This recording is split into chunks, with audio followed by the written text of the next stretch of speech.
қыздар, енді дөңгелек столға кружеваны қалай тігеміз? Любой кружевада бір определенный суреттері болады. Сол суреттердің мына шетіне қоямыз. Сол суреттердің бойында бөлініп тұр ғой. Сол жерден үстіп бөгеміз де, кішкене бүгіп, үстіп тігеміз.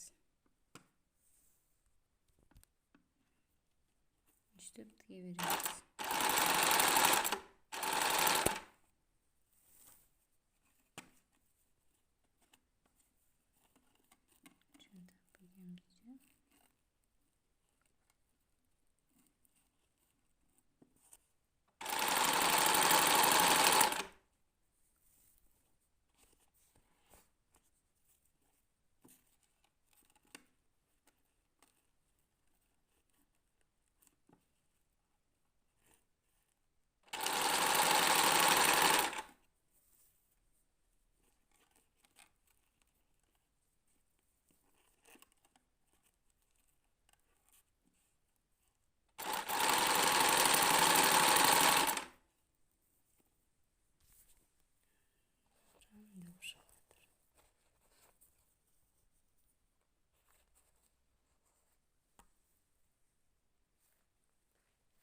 Осындай әдемі болып шығады. Дөңгелек столдарға тіккен күшті осындай әдемі болып шығады. Қалай соны істеу керек айтып жіберейін. Мысалы, міне келдік, жаңа тігіп бастаған жеріміз. Осы жерден келдік, осы жерден қиып тастаймыз. Қараңыздар, артығын қиып тастадым.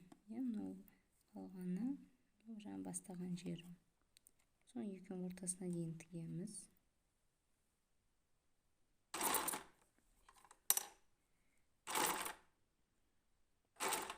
Ортасына дейін тіктік.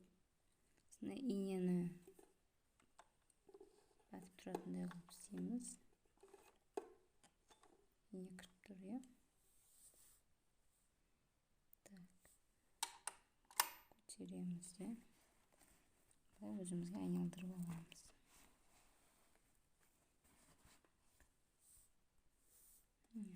Айналдырып алдық, өзімізге қарай.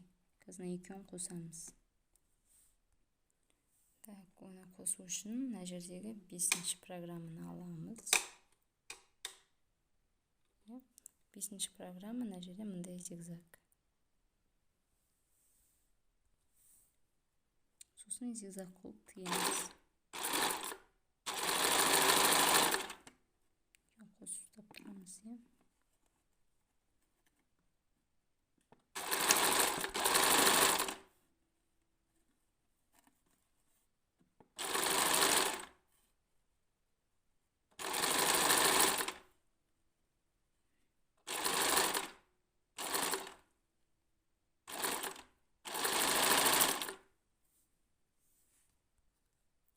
Сонда мынадай болып білінбей қосылады. Қарашы, білінбейді, қай жерден қосылып тұрғаны. Бірде болып кетеді. Осы зигзагпен қосқанда.